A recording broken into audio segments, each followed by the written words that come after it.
Quand je relève la tête, d'avoir déverrouillé mon téléphone, je m'aperçois qu'elle a pris Estelle dans ses bras, elle est plus allongée dans son lit, elle la serre fort contre elle, et je me dis, il faut que je m'occupe d'Estelle, il faut que je la sauve, quoi.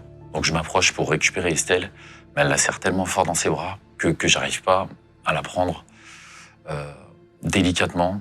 Donc je commence à tirer fort, mais plus je tire fort, dans ma tête, je me suis dit, je vais la déchirer, quoi. Donc il faut qu'elle lâche prise doucement.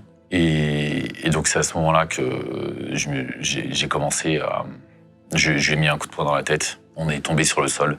On s'est débattu. J'ai essayé de tirer Estelle, mais elle la tenait tellement fort que je pouvais pas la prendre avec douceur pour pas qu'elle ait plus de blessures qu'elle n'avait.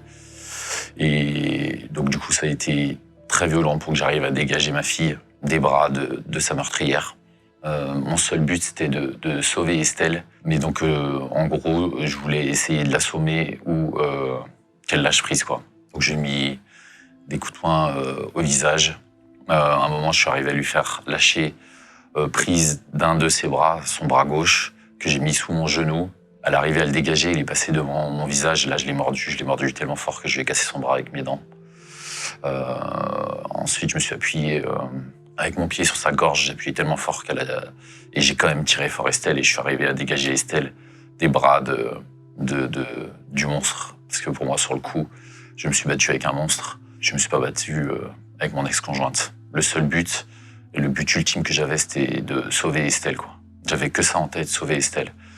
Je suis arrivé à la dégager des bras. J'ai fait enfin, je peux l'avoir dans les bras.